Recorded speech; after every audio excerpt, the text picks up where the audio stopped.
இந்த ஆட்சி அமையும் போது இதுக்கு நாம் கொடுத்த பெயர் என்ன தெரியுமா? விடியல் ஆட்சி. ஏன்னா 10 ஆண்டு காலமா படுபாதாளத்துக்கு தள்ளப்பட்டு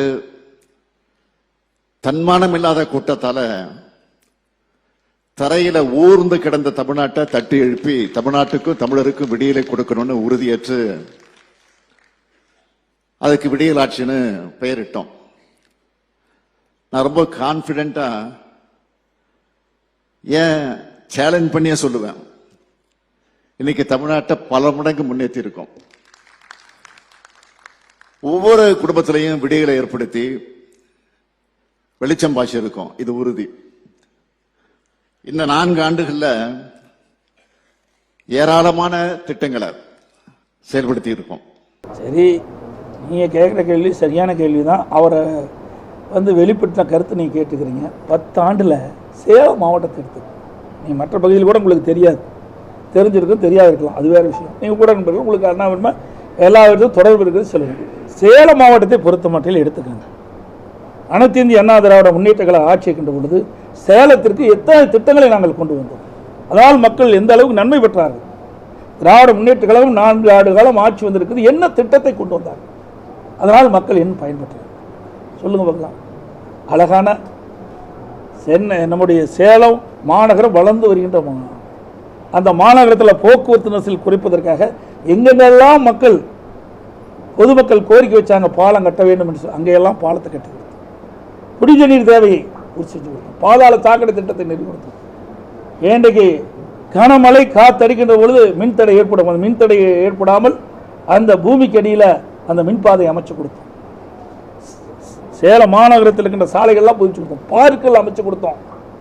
இன்றைக்கு ஏழை எளிய தாய்மார்கள் பெற்றிருக்கின்ற குழந்தைகள் வளமோடு செழிப்போடு இருக்கணும் என்பதற்காக இன்றைக்கு தனியார் மருத்துவமனைக்கு போனால் 10,000 5,000 பிரசவ செலவு கொடுக்கணும். அங்கே நம்முடைய சேலம் மருத்துவமனையில் அழகாக அற்புதமான இன்றைக்கு மகப்பேறு மருத்துவமனை கட்டி கொடுத்தோம். 500 படுக்கை வயசு மகப்பேறு மருத்துவமனை, பச்சிளம் குழந்தைகள் சிறப்பு சிகிச்சை மையம், இதெல்லாம் கொடுத்த அதிமுக அரசாங்கம். அதோட புதிய தாலுக்கா சேலத்தில் கொடுத்தோம், ஆடையம்பட்டியில் கொடுத்தோம், இதெல்லாம் அதே மாதிரி எங்கவெளியில் கொடுத்தோம். இதெல்லாம் நாங்கள் புதிய தாலுக்கா கொடுத்தோம். அதை விட விவசாயிகள் பயன்பெற விதமாக கால்நடை பூங்கா 1000 கோடியில் கொடுத்தாங்க. இன்னும் திறக்கலைங்க. திறக்கிறதுக்கு கூட மனம் இல்லை, செயல்படாட்டி போயிட்டு போறாங்க. அதிமுக ஆட்சியில் கொண்டு வந்த திட்டம் என்ற ஒரே காரணத்திற்காக நம்முடைய தலைவாசல் கூட்டுரோட்டு பகுதியில் பிரம்மாண்டமான கால்நடை பூங்கா ஒன்று கட்டி வச்சிருக்கிறோம். அதை கூட முழுமையாக பயன்பாட்டை கொண்டு வரல. எவ்வளவு வேதனை அளிக்கிறது. இதான் அதிமுக ஆட்சியில் நகருது. திமுக ஆட்சியில் நகரல, அப்படியே பேஸ்மெண்ட் ஆயிட்டு. அதே போல 100 ஏரி திட்டம். இந்த 100 ஏரி திட்டத்தில் வறண்ட ஏரிகளுக்கு 100 நிரப்புகின்ற திட்டம் முதற்கட்டமாக நான் திறந்து வச்சேன். அதுக்கு பிறகு அந்த கொஞ்சம் கொஞ்சமாக ஆம வேகத்தில் நடந்துட்டு இருக்கு. இன்னும் நிறைவேறவே இல்லை. இவருடைய ஆட்சியிலே சிறப்பான ஆட்சி. நாங்கள் கொண்டு வந்த திட்டத்தை கூட முழுமையாக முடிக்க முடியல. இதெல்லாம் மக்கள் பயன்பாட்டுக்கு வருகின்ற திட்டம், மக்களுக்காக திட்டம்.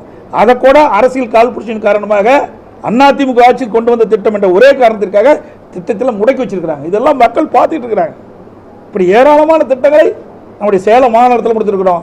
அம்மா மினி கிளினிக் கொண்டு வந்தோம். எவ்வளவு அற்புதம். நம்முடைய சேலம் மாவட்டத்தில் மட்டும் 103 அம்மா மினி கிளினிக்.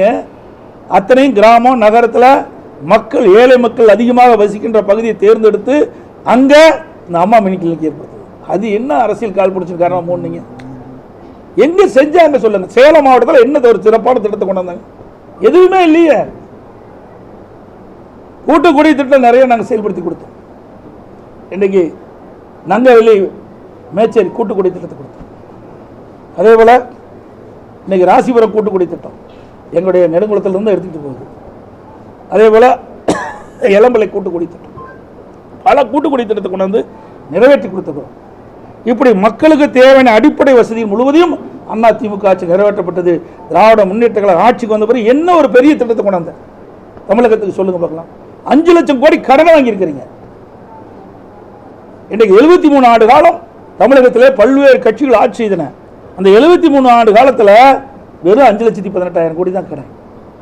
ஒரே 4 ஆண்டுல 4,56,000 கோடி இன்னைக்கு கடன் இருக்குது. இன்னும் ஒரு 6 மாசத்துல 50,000 கோடி கடன் வாங்கி 5 லட்சம் கோடியை நிரப்பிடுவாங்க. இந்தியாவிலேயே கடன் வாங்கினதுல முதல் மாநிலம் தமிழ்நாடு. எல்லாத்துலேயும் முதன்மைங்கிறார்ல, கடன் வாங்கினதுலேயும் முதன்மையான மாநிலம் தமிழ்நாடு தான்.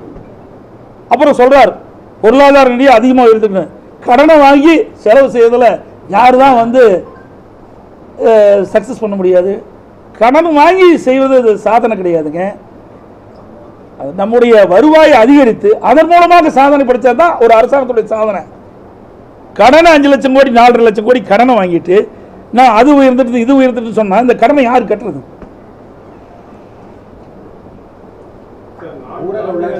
4 ஆண்டுகள் ஆட்சி வந்து வெறும் ட்ரைலர் தான். வெர்ஷன் 2.2 இனிமேட்டு தான் இருக்குன்னு சொல்லியிருக்காங்க. ஆஹா, இந்த 4 ஆண்டுலயே மக்கள் படாத பாடுபடுறாங்க. ட்ரெயின் போட்டாலும் வச்சுக்க மக்கள் இருக்கிற இடம் தெரியாத போயிடுவாங்க.